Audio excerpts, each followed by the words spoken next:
नमस्कार. वृषालीज art and व्लॉगमध्ये तुमच्या सगळ्यांचं मनापासून स्वागत आहे. तर मी, अनुसिका आणि वीरा आम्ही तिघीजणी मिळून एका ठिकाणी फिरायला जाणार होतो. आजऱ्यामध्ये तशी फिरायला जाण्यासारखी ठिकाणं फार कमी आहेत. एक चित्री धरण, दुसरं रामतीर्थ आणि अशीच 2 ठिकाणं आहेत. चित्री धरण बरंच लांब पडतं, रामतीर्थ त्यातल्या त्यात जवळ आहे. म्हणून आम्ही इथे रामतीर्थाला निघालो होतो जायला. आणि अशी छान हिरवीगार झाडी किंवा हे असं जाताना जे शूट घेत होते ते बघून काही ओळी कवितेच्या सुचल्या होत्या. त्या अशा: वाट, एक वाट वळण असणारी, एक वाट सरळ जाणारी, एक वाट अनेक अडथळे असणारी, एक वाट स्वप्नांच्या गावाकडे नेणारी, तर कधी त्याच वाटेवरून परत आणणारी, नवीन उमेद देणारी, नवीन स्वप्न जगवणारी, अनेक माणसे मिळवून देणारी, तर कधी आपल्याच वाटेवरची आपलीच माणसं हरवून जाणारी. वाट आपल्याला भेटत असते अनेक रूपामध्ये, पण योग्य वाट आपण स्वतःहूनच ओळखायची असते आणि त्याच वाटेवरून चालायचं असतं. कशा वाटल्या या छोट्याशा ओळी ते कमेंटमध्ये नक्की सांगा बरं का. आणि तुम्हालासुद्धा असा निसर्ग बघून किंवा असं जे रस्ते वगैरे बघून अशा काही ओळी स्फुरत असतील तर तुम्हीसुद्धा लिहायला हरकत नाही आणि तुम्ही छान छान कविता लिहा आणि त्या मला पाठवत राहा.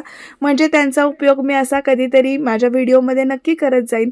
तर अशा खूप दिवस झाले यायचं म्हणत होतो, पण यायला मिळत नव्हतं. विक्रांतला वेळ नव्हता, मध्येच काहीतरी कामं निघायची, वीराला उठायला उशीर व्हायचा दुपारी झोपल्यानंतर, असं काहीतरी व्हायचं. त्यामुळे यायला जमत नव्हतं. पण अनु आली त्याच्यामुळे म्हटलं की चला आता जाऊया. आणि तिलासुद्धा काल सुट्टी होती, वर्किंग नव्हतं तिचं, त्याच्यामुळे इथे आम्ही फिरायला जायचं ठरवलं. त्याच्यासाठी हट्ट करून दुपारी वीराला झोपवलंसुद्धा बरं का. वीरा, भूर फिरायला जायचं आहे तर तू झोप असं सांगत होतो आणि ती झोपली पण. काही वेळेला त्रास देते ती झोपताना, दुपारची लवकर झोपायचं नसतं, पण नंतर उठायला उशीर झाला की कुठे बाहेर जायला मिळत नाही, असं होत असतं. त्यामुळे तिला दामटवून म्हणायला हरकत नाही, पण झोपवलं होतं. तर इथे संध्याकाळच्या वेळी बरीच जण इथे फिरायला वगैरे येत असतात, चालायला वगैरे येत असतात रामतीर्थाला. तशीच लोक येत जा करत होती. आणि सगळ्यात महत्त्वाचं म्हणजे आम्हाला आश्चर्य कधी वाटलं तर आम्ही जेव्हा आतमध्ये गेल्यावर तिथे गर्दी बघितली तेव्हा खूप आश्चर्य वाटलं. कारण तसा म्हणाला सीझन होताच, म्हणजे दिवाळीच्या सुट्ट्या नुकत्याच होऊन गेल्या होत्या. दिवाळीला आलेली लोक, म्हणजे घरात आलेले पाहुणे वगैरे काही काही सगळेजण इथे रामतीर्थाला भेट नक्की देऊन जातात.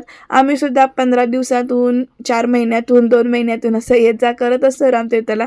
कारण पावसाळ्यातच येऊन गेलो होतो आणि पावसाळ्यात रामतीर्थाचं वेगळं रूप असतं. आणि अशा वेळी हे रामतीर्थाचं एक वेगळंच रूप बघायला मिळतं. मस्त असा वारा सुटला होता, हिरवी हिरवी झाडं, छान असा रस्ता, असं बघून छान वाटत होतं. पाणी होतं पलीकडे. वीराची एक्साइटमेंट वाढत होती की पा आहे तिथे, म्हणून ती दाखवत होती आम्हाला की पाणी तिथे आहे असं. तर अशा पद्धतीनं चालला होता आमचा प्रवास. यावेळेला ना आम्ही गाडीवर मागे बसण्याचं सुख घेतलं, कारण अनु गाडी चालवत होती. नाहीतर दरवेळी याआधी कसं व्हायचं, मी गाडी चालवायचे, पण आता अनु गाडी चालवत होती त्यामुळे टेन्शन नव्हतं. अशी लोकं इथे फिरायला येत होती. आणि मी जेव्हा मोबाईल स्टँडला लावून इथे शूट घेत होते ट्रायपॉडला लावून, तेव्हा सगळेजण असे बघत होते.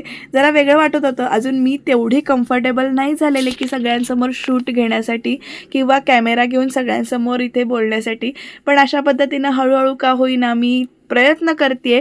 आणि मला तुम्ही सांगा की माझे प्रयत्न कसे चालू आहेत, माझे व्लॉग्स कसे चालू आहेत. कंटिन्युटी नाही आहे माझ्या व्लॉगमध्ये, मला माहिती आहे. कारण काही काही वेळेला जमतं, काही काही वेळेला जमत नाही, असं होतं. पण माझ्या पद्धतीनं मी इथे करायचा पूर्ण प्रयत्न करते. तर तुम्ही मला प्लीज सपोर्ट करा.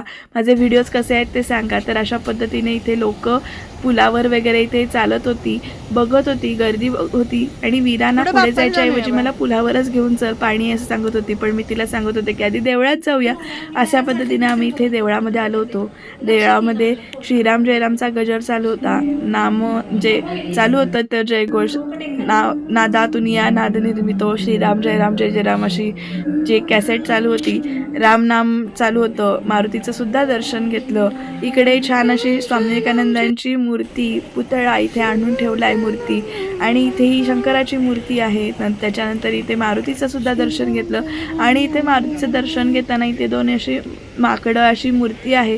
तर वीरा त्याला हुप करून दाखवत होती आणि हळूच पळून जात होती. तर अशा पद्धतीने इथे नंतर पुढे दगडांवर जाऊन बसलो. पावसाळ्यात इथले दगड काहीसुद्धा दिसत नाहीत बरं का प्रेक्षकांनो. पक्षी संध्याकाळी आपल्या वाटेला इथे घरी चालले होते. आम्हीसुद्धा निवांत बसलो तिथे थोडा वेळ, जराशी भेळ खाल्ली. नदीचं पडणारं हे खळखळणारं पाणी आणि आजूबाजूचा शांत परिसर मनाला एक वेगळीच शांतता देऊन जात होता. आणि संध्याकाळी आईबाबांसाठी भेळ घ्यायला थांबलो होतो, तिथे वीराचे असे खेळ चालू होते. अशा पद्धतीनं दिवस संपवला.